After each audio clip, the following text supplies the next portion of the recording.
Did you know that your attachment style impacts your relationship with God? Hi, I'm Emily Burnham. I'm a marriage and family therapist, and you're watching Elevate with Emily. As I have mentioned in previous videos, I have an anxious attachment style, and I'm working towards more security. And as I've been doing that work, it has blown my mind to recognize how my anxious attachment style impacts not only my relationship with my siblings, my parents, potential partners, but also my relationship with God. And in fact, has been the root cause for my history of scrupulosity. Scrupulosity, aka religious OCD, can manifest as a form of perfectionism, where you take those OCD tendencies and apply it to religious aspects. And at the root is this feeling that I'm never good enough. My prayers are never sincere enough, so I need to re-pray. And I would catch myself doing that all the time. I would pray for my food, and then after I was done praying for my food, I'd be like, my mind wandered, it's too repetitive. So I would pray again, and maybe even a third time, because my prayer over my food was not good enough. Or reading my scriptures, I would be reading, and then I would beat myself up, because I'm like, your mind wandered during this verse, now you need to reread this verse. And it was just, now I look at that with a little bit of smile on my face and some compassion and some love, because I just see that little Emily trying so hard to be good enough for God. She just was trying so hard to be her best, and she never felt good enough. Here are the tears, here's the vulnerability, like we have talked about. As I was getting to the root of my own anxiousness, it was this belief that I wasn't good enough, that I had to earn people's love and attention. That message was reinforced by years of me feeling like people didn't care about what I had to say. They stopped listening to me. They zoned out when I was talking. They talked over me. They dismissed what I had. Literally, I can tell you a memory I had when I was in Young Women's, the little girls organization. I was probably 14, 15. And one of the leaders came up and she had a big smile and she's greeting all the girls, and she comes up to me and she's like, "Hi, how are you?" And I was having a bad day. And so I decided to be vulnerable, I guess, I don't know, or just make a scene or try to get attention. I don't know. But I just said bad, because I was having a bad day and I was going to be honest about it. And her smile never dropped, and she's like, "Oh, good," and then moved on to the next person. And so for me, that just reinforced she did not hear my answer, or she was just a terrible human, which she wasn't.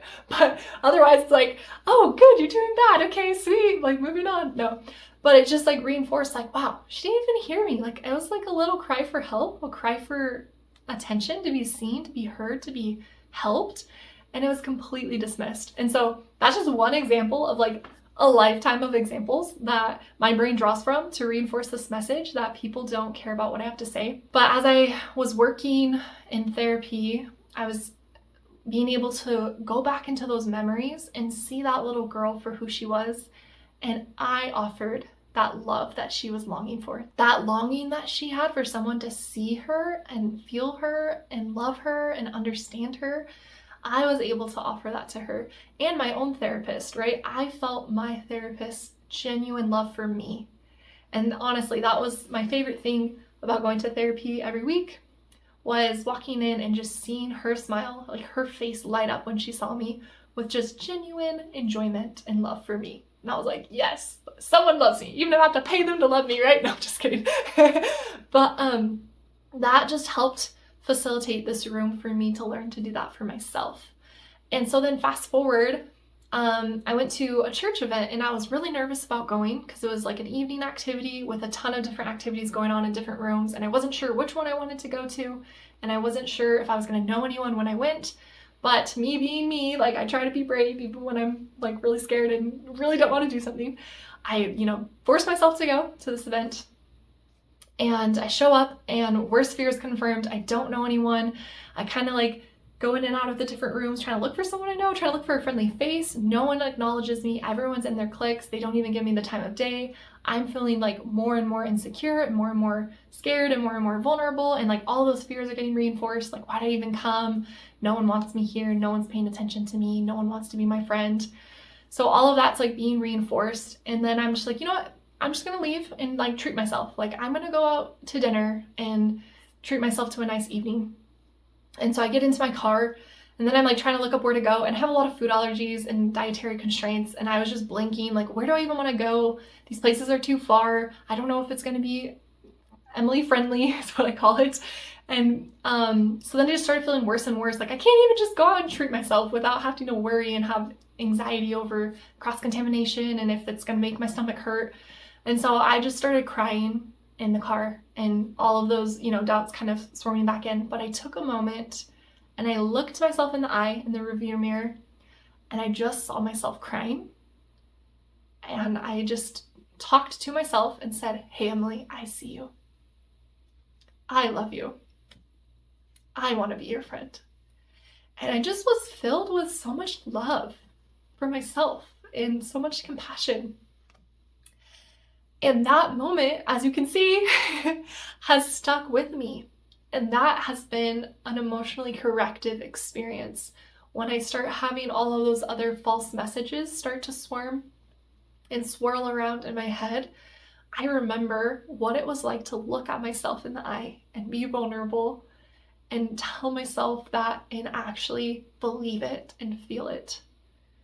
And now when I have those moments, I can have similar corrective experiences where I talk to myself differently and I say, hey, didn't work out this time, but I saw the effort you put in, even if no one else did. Even if no one else saw you, I did, and I love you and I appreciate you, and you're gonna be okay, and you can try again. That has been the healing that has happened through therapy, through emotionally corrective experiences, where I got to experience people responding to my vulnerability in a way that was healing, and I got to experience responding to my own vulnerability in a way that was healing.